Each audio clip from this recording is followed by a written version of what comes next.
बोलो गुरु महाराज की जय। श्री शिव महापुराण की जय। उमापति महादेव की जय।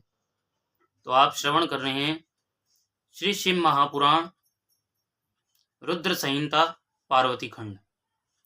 ब्रह्मा जी बोले, तदंतर भगवान शंभु ने नंदी आदि सब गणों को बुलाकर अपने साथ उन्हें वहां चलने की आज्ञा दी। शिव जी बोले, तुम लोग कुछ गणों को यहीं रोककर महोत्सव करते हुए मेरे साथ हिमालयपुरी को चलो। ब्रह्मा जी बोले कि शिव जी की आज्ञा पाकर सभी गणेश्वर अपनी अपनी टोली लेकर प्रसन्नता पूर्वक चलने लगे। मैं कुछ अंश में उनका वर्णन करता हूं। शंखकर्ण नामक गणेश्वर अपने 1 करोड़ गणों सहित शिव जी के साथ हिमालयपुरी को चलने के लिए उद्यत हुआ। केकराक्ष नामक गणराज 10 करोड़ गणों के साथ महान उत्सव से चला और इसी प्रकार विकृत नामक गणराज भी 8 करोड़ गणों के साथ चला। गणनायक विशाख 4 करोड़ गणों के साथ तथा गणश्रेष्ठ पारिजात 9 करोड़ गणों के साथ चले। श्रीमान सर्वांतक तथा विकृतानन 60 करोड़ गण लेकर चले। दुंदुभ नामक गणनायक 8 करोड़ गणों के साथ चला। हे मुने, कपाल नाम गणेश्वर 5 करोड़ गणों के साथ और वीर संदारक 6 करोड़ गणों को साथ लेकर चले। कंदुक तथा कुंडक 1 करोड़ गणों के साथ तथा गणेश्वर विष्टभ 8 करोड़ गणों के साथ चले। हे मुनि, पिप्पल नामक गणेश्वर 1 सहस्त्र कोटि गणों के साथ और इतने ही गणों के साथ वीर गणेश्वर सनादक प्रसन्नता पूर्वक चले। गणेश्वर आवेशन 8 करोड़ गणों के साथ तथा गणाधीश महाकेश सहस्त्र कोटि गणों के साथ चले। हे मुने, इसी प्रकार कुंड और प्रवर्तक 12 करोड़ गणों को तथा वीर चंद्रतापन 8 करोड़ गणों को साथ लेकर चले। काल, कालक, महाकाल तथा अग्निक नामक गणनायक 100 करोड़ गणों को साथ लेकर चले। इसी प्रकार अग्निमुख, आदित्य मूर्धा तथा घनावह 1 करोड़ गणों को साथ लेकर चले। सनह, कुमुद, अमोघ और कोकिल नामक गणराज 100 करोड़ गण लेकर चले। गणाध्यक्ष सुमंत्र करोड़ करोड़ गणों को साथ लेकर तथा काक पादोदर एवं संतानक 60 करोड़ गणों को साथ लेकर चले। महाबल 9 करोड़ और मधुपिंग, कोकिल, नील तथा पूर्ण भद्र 90 करोड़ गणों के साथ चले। चतुर्वक्त्र 7 करोड़, कर्ण 20 करोड़, गणेश्वर 90 करोड़ गणों को साथ लेकर चले। तो इसी प्रकार हे नारद, यज्वाक्ष, सतमन्यु एवं मेघमन्यु ये सभी गणेश्वर 90 करोड़ गणों के साथ पृथक पृथक चले। गणनायक काष्टांगुष्ठ, विरूपाक्ष, सुकेश, सनातन और वृषभ 64 करोड़ गणों के साथ चले। हे मुने, तालकेतु, सन्मुख, चंचुमुख, सनातन, संवर्तक, चैत्र, लकुलीश, स्वयं प्रभु, लोकांतक, दीप्तात्मा, दैत्यांतक, देव, भृंगिरिटी, श्रीमान, देव देव प्रिय, अशनि, भानुक आदि 64,000 गणों के साथ बड़े उत्साह से शिव जी के विवाह के लिए उनके साथ चले। प्रमथगण सहस्रों भूत गणों के साथ तथा 3 करोड़ अपने गणों के साथ चले।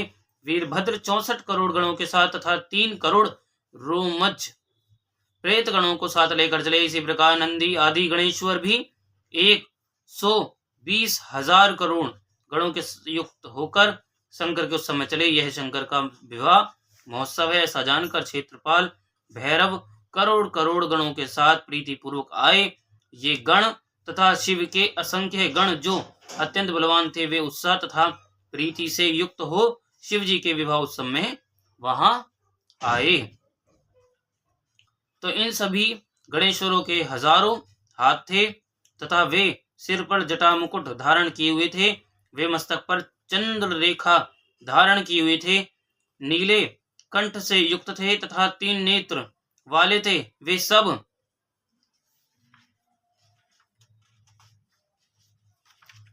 सब आभूषण के रूप में रुद्राक्ष धारण किए हुए थे, उत्तम भस्म लगाए हुए थे, हार कुंडल केयूर तथा मुकुट से अलंकृत थे। इस प्रकार ब्रह्मा विष्णु तथा इंद्र के समान अणिमादि गुणों से अलंकृत कोटि सूर्य के समान दैदीप्यमान वे सभी गणेश्वर शोभा से समन्वित थे। हे मुने, इनमें कुछ पृथ्वी पर, कुछ पाताल में चलने वाले, कुछ कई ऐसे थे, कोई आकाशगामी तथा कोई सप्त स्वर्ग में विचरण करने वाले थे। हे देवर्षि, मैं बहुत वर्णन क्या करूं। सभी लोकों में रहने वाले वे सभी गणेश्वर शिव के विवाह का महोत्सव देखने के लिए बड़े प्रेम से आए। इस प्रकार इन देवताओं तथा गणों से युक्त भगवान सदाशिव ने अपना विवाह करने के लिए हिमालय के नगर को प्रस्थान किया। हे मुनीश्वर, जिस समय सर्वेश्वर शिवजी देवताओं और गणों के साथ विवाह के लिए चले, उस समय का वृतांत सुनिए। शत्रुओं को भय देने वाली चंडी रुद्र की भगनी बनकर उत्सव मनाती हुई बड़े वेग के साथ, प्रेम के साथ वहां आई। वह चंडी प्रेत के आसन पर सवार थी, सर्प का आभूषण पहने हुए थी और सिर पर महादीप्यमान जलपूर्ण कलश धारण की हुई थी। वह अपने परिवार से युक्त थी, उसके मुख तथा नेत्र से अग्नि की ज्वाला निकल रही थी। वह बलशालिनी हर्ष से युक्त होकर नाना प्रकार के कौतूहल कर रही थी। हे मुने, वहां विकृत वेश धारण किए हुए अनेक प्रकार के करोड़ों दिव्य भूतगण शोभित हो रहे थे। इन भूतगणों को साथ लेकर भयानक मुख वाली उपद्रवकारिणी वह चंडी कौतूहल करती हुई प्रसन्नता पूर्वक वहां गई। उस चंडी ने रुद्र में अनन्य प्रीति करने वाले 11,000 करोड़ रुद्रगणों को अपने पीछे कर लिया। उस समय डमरू के शब्द, भेरियों की गड़गड़ाहट और शंखों के नाद से तीनों लोग गूंज रहे थे और इसी प्रकार दुंदुभी के निर्घोष से बहुत बड़ा कोलाहल हुआ, जो जगत में मंगल करने वाला तथा अमंगल का विनाशक था। हे मुने, बारात में गणों के पीछे होकर सभी देवता, सिद्धगण और लोकपाल अत्यंत उत्कंठा के साथ चलने लगे। हे मुने, बारात के मध्य भाग में बहुत बड़े छत्र से शोभित हो गरुड़ासन पर बैठे हुए भगवान वैकुंठनाथ विष्णु विविध प्रकार के आभूषणों से विभूषित होकर चल रहे थे। उनके अगल बगल पार्षद घेरे हुए थे तथा उनके दोनों ओर चंवर डुलाए जा रहे थे। विग्रहधारी वेदों, शास्त्रों, पुराणों, आगमों तथा सनक आदि महासिद्धों, प्रजापतियों, पुत्रों एवं परिवार के साथ मैं भी शिव जी की सेवा में तत्पर हो मार्ग में शोभा संपन्न होकर चल रहा था। ऐरावत हाथी पर आरूढ़ देवराज इंद्र अनेक प्रकार के आभूषणों से विभूषित होकर सेना के मध्य में चलते हुए शोभा पा रहे थे। उस समय विवाह देखने की उत्कंठा से बहुत से ऋषिगण भी मार्ग में जाते हुए शोभा पा रहे थे। इसी प्रकार साकनी, डाकिन, यातुधान, बेताल, ब्रह्म राक्षस, भूत, प्रेत, पिशाच, प्रमथ, तुम्बरु, नारद, हाहा, हुहु आदि श्रेष्ठ गंधर्व एवं किन्नरगण हर्षित होकर बाजा बजाते हुए चले। संपूर्ण जगत की माताएं, देव कन्याएं, गायत्री, सावित्री, लक्ष्मी, अन्य देव स्त्रियां, ये सब तथा अन्य देव पत्नियां और जगन माताएं शंकर जी का विवाह हो रहा है ऐसा जानकर प्रसन्नतापूर्वक वहां गईं। शुद्ध स्फटिक के समान सर्व सुंदर वृषभ, जिसे वेदों, शास्त्रों तथा महर्षियों ने धर्म कहा है, उस पर सवार होकर धर्म वत्सल भगवान शिव जी संपूर्ण देवगणों तथा ऋषियों से सेवित हो मार्ग में चलते हुए अत्यंत शोभित हो रहे थे। इन सभी गणों, देवगणों, महर्षियों तथा गणों के साथ अलंकृत हुए शिवजी पार्वती से विवाह करने के लिए हिमाचल के घर जाते हुए मार्ग में अत्यंत शोभित हो रहे थे। हे नारद, इस प्रकार मैंने शिवजी के वर यात्रा प्रस्थान का आपसे वर्णन किया। अब हिमालय के नगर में जो शिव चरित्र हुआ उस वृत्तांत को सुनिए। ब्रह्मा जी बोले कि हे मुने, उसके बाद आपस में विचार विमर्श कर शंकर जी की आज्ञा लेकर भगवान विष्णु ने पहले आपको हिमालय के घर भेजा। हे नारद, भगवान श्री हरि की प्रेमपूर्ण प्रेरणा से सविलेश्वर शिव को प्रणाम कर आप बारात से आगे हिमालय के नगर को चले। हे मुने, वहां जाकर आपने विश्वकर्मा द्वारा रचित लज्जा की मुद्रा से युक्त अपनी कृत्रिम मूर्ति देखी और उसे देखते ही आप विस्मित हो गए। हे महामुने, विश्वकर्मा द्वारा बनाई गई अपनी मूर्तियों को देखकर तथा विश्वकर्मा का सारा चरित्र जानकर आप श्रांत हो गए।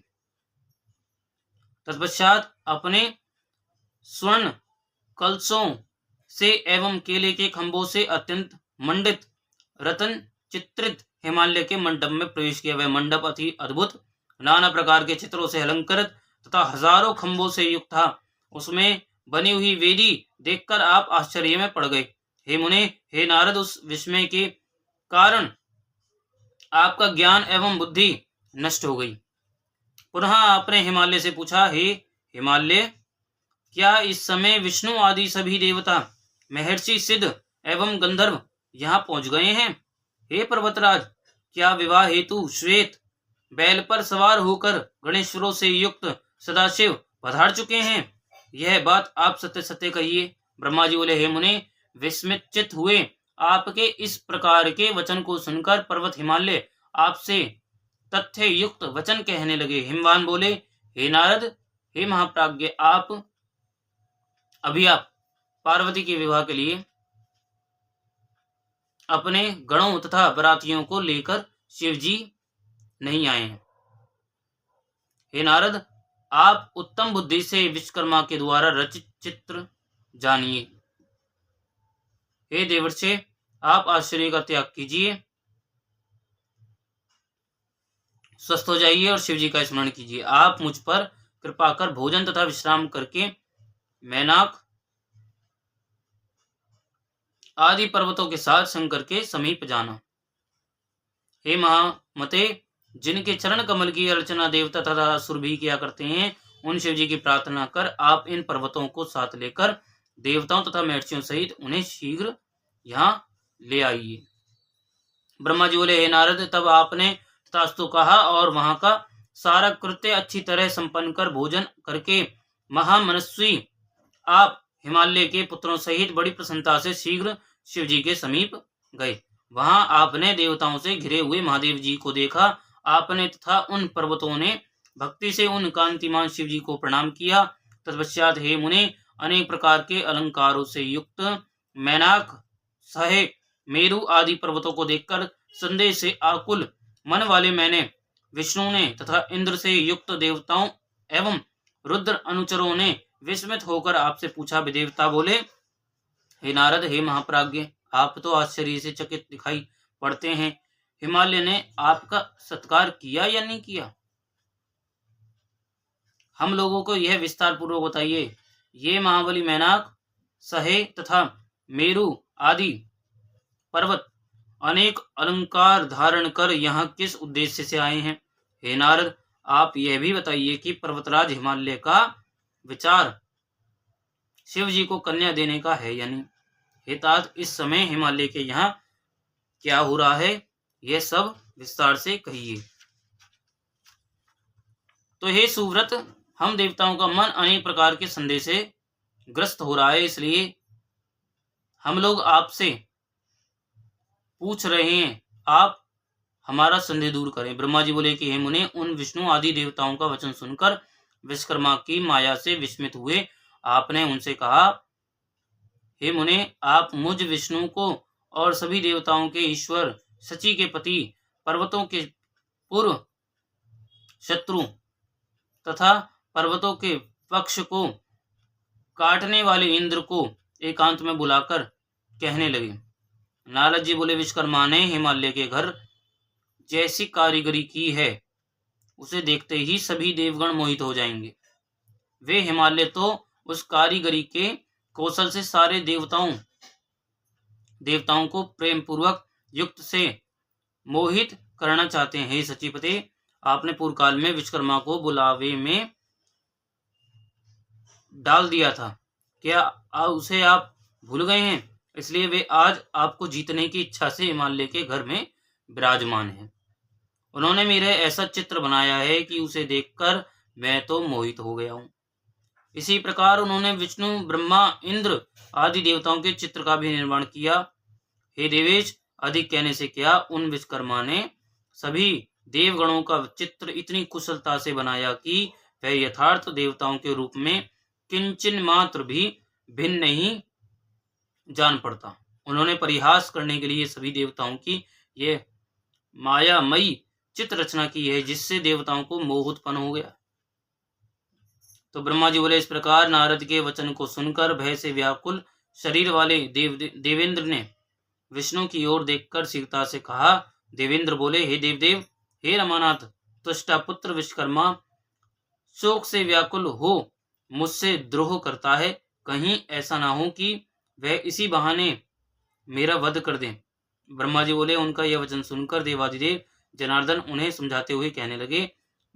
विष्णु जी बोले कि हे सचिपते, आपके वैरी निवात कवचादि दानव गणों ने महाविद्या के बल से पूर्व समय में भी आपको मोहित किया था।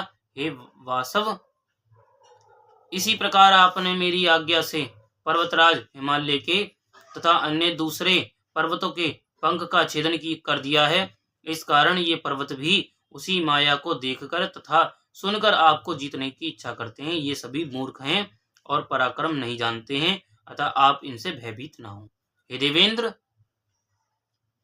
इसमें कोई भी संदेह नहीं है कि भक्तवत्सल भगवान सदाशिव हम सभी का मंगल करेंगे। ब्रह्मा जी बोले, इस प्रकार व्याकुल हुए इंद्र को देखकर विष्णु ने उन्हें समझाया। तब लौकिक गति का आश्रय लेने वाले भगवान शिव उनसे कहने लगे। ईश्वर बोले, हे हरे, हे सुरपते, आप लोग आपस में क्या विचार विमर्श कर रहे हैं? ब्रह्मा जी बोले कि उन दोनों से इस प्रकार कहने लगे। कहकर हे मुने, पुनः उन्होंने आपसे कहा कि हे नारद, महाशैल ने क्या कहा है, आप यथार्थ रूप से सारा वृत्तांत कहिए, आप उसे गुप्त न रखें। आप सीता से बताइए कि शैलराज की कन्या देने की इच्छा है या नहीं। हे तात, आपने वहां जाकर क्या देखा, क्या किया, यह सारा वृत्तांत प्रेम पूर्वक कहिए। अब ब्रह्मा जी बोले कि हे मुने, जब शिवजी ने आपसे यह कहा तब दिव्य दृष्टि वाले आपने मंडप में जो कुछ देखा था वह सब एकांत में इस प्रकार कहा। नारद जी बोले, हे देवदेव महादेव, आप मेरा सुवचन सुने। इस विवाह में किसी प्रकार के विघ्न दिखाई नहीं पड़ते, ना तो किसी प्रकार का भय। शैलराज निश्चित रूप से आपको ही अपनी कन्या देना चाहते हैं और ये पर्वत इसी निमित्त आपको लेने की इच्छा से यहाँ है, इसमें संदेह नहीं है। हे सर्वज्ञ, परंतु एक बात यह है कि कौतूहलवश वहां सभी देवताओं को मोहित करने के लिए एक अद्भुत माया रची गई है। इसके अतिरिक्त वहां और किसी प्रकार के विघ्न की संभावना नहीं है। हे प्रभु, हे विभु, महामाया करने वाले विश्वकर्मा ने हिमालय की आज्ञा से उनके घर में महान आश्चर्य युक्त मंडप की रचना की है। उस मंडप में विश्वकर्मा ने सारे देव समाज के चित्र का निर्माण किया। उसे देखकर मैं भी मोहित होकर आश्चर्य में पड़ गया हूँ। अब ब्रह्मा जी बोले कि नारद का वचन सुनकर लोकाचार करने वाले प्रभु शिवजी विष्णु आदि देवताओं से हंसते हुए कहने लगे। ईश्वर बोले, हे विष्णु, यदि पर्वत हिमालय मुझे अपनी कन्या देंगे तो आप यथार्थ रूप से बताइए कि मुझे माया से क्या प्रयोजन है। हे ब्रह्मन, हे शक्र, हे मुनिगण तथा हे देवताओं, आप लोग यथार्थ रूप से कहिए कि हिमालय मुझे अपनी कन्या दे रहे हैं तो माया से मेरा क्या प्रयोजन है। न्याय शास्त्र के जानकर पंडितों ने कहा है कि जिस किसी उपाय से अपने साध्य को प्राप्त करना चाहिए, अतः आप सभी विष्णु आदि देवगण इस कार्य सिद्धि की इच्छा से शीघ्र चलें। ब्रह्मा जी बोले, देवताओं से इस प्रकार कहने वाले जितेंद्रिय भगवान सदाशिव को कामदेव ने साधारण मनुष्य के समान अपने वश में कर लिया। उसके बाद शिव जी की आज्ञा से विष्णु आदि देवता एवं ऋषिगण भ्रांत तथा मोहित करने वाले हिमालय ग्रह की ओर गए। हे मुने, उन देवताओं ने आप नारद को तथा उन पर्वतों को आगे कर आश्चर्यचकित हो हिमालय के अपूर्व एवं परम अद्भुत मंदिर की ओर प्रस्थान किया। इस प्रकार हर्ष में भरे हुए विष्णु आदि देवताओं तथा प्रसन्नता से युक्त अपने गणों के साथ वे शिवजी आनंदित होकर हिमालय के नगर के लिए चल दिए, समीप आ गए। बोलो उमापति महादेव की जय। शिव महापुराण की जय। ओम श्री सांब शिवाय नमः। ओम श्री सांब शिवाय नमः। ओम श्री सांब शिवाय नमः।